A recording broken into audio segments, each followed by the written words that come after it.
And today I want to tell you about 9 things that you can do already today. And you don't even have to do all of them, but the more you do, the more you'll save. The first one is to reduce a spending trigger.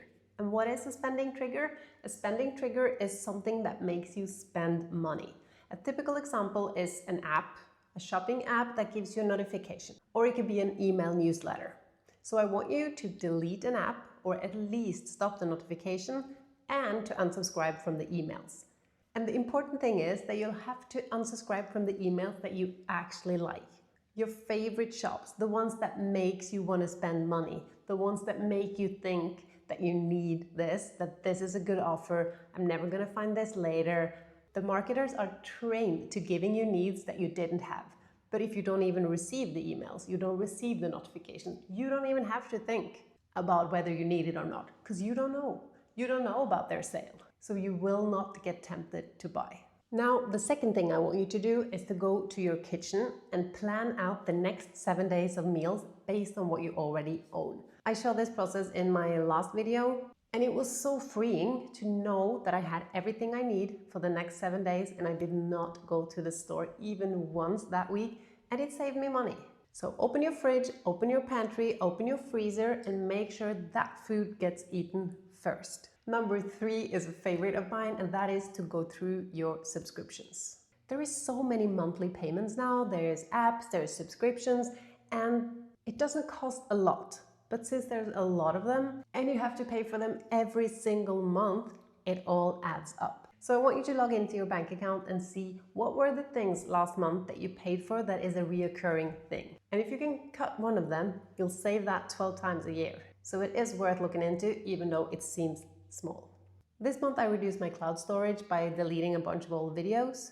I realized I still don't go to the gym, so I canceled that. I canceled Spotify. I reduced my audiobook subscription. So write down everything you pay monthly and see is there any of these you can get rid of totally, that you can reduce, or that you can cut for a while. When it comes to streaming services, I have a rule of 1. So if I have Netflix, I don't have HBO and the others. And if I cut Netflix, I can have another one. Then I can binge watch, and when I'm done with my favorite series, I can go back to Netflix or choose another one again. You can only watch one thing at a time anyway. This fourth one has several dimensions to it, and it's about selling things that you own but you no longer need.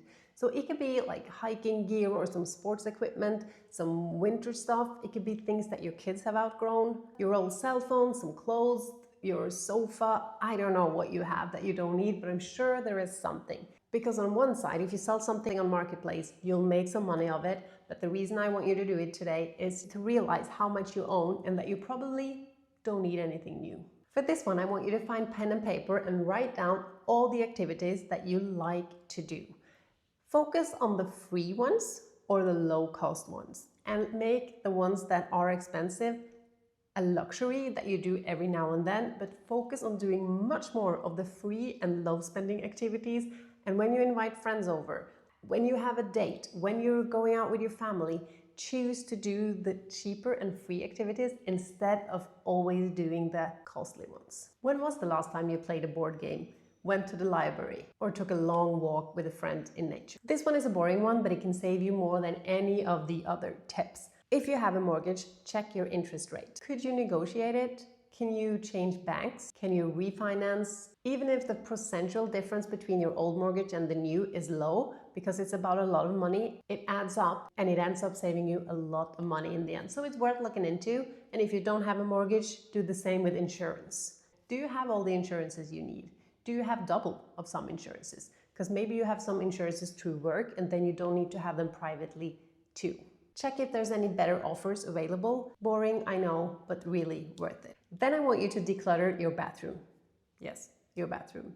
I want you to look through all the products that you own, if there's washing things, skincare products, and line them up so that you can use them first.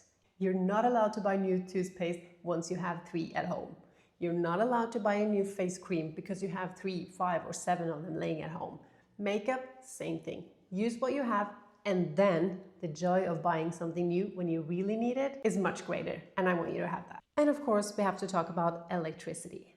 There is 2 ways to save on electricity, and one of them is to find a way to pay less for the electricity that you use.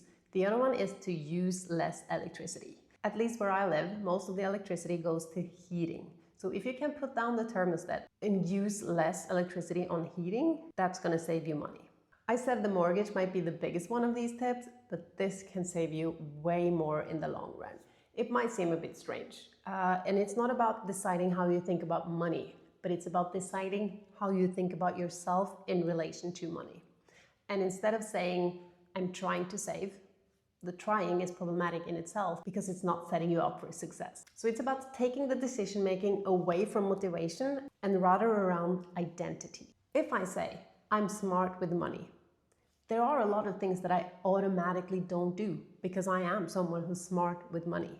I use my money intentionally, and that means I don't do stupid purchases. I want my money to be used on things that actually matters. That makes me wonder, how can I use my money smart? What deserves my money and what doesn't? I let my money work for me. If that last one is my identity, I might invest more.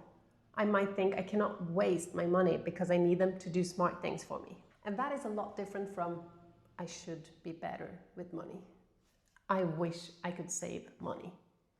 Take on the identity and then start doing the right things. I wish you the best of luck, and please subscribe to my channel and like this video if you liked it.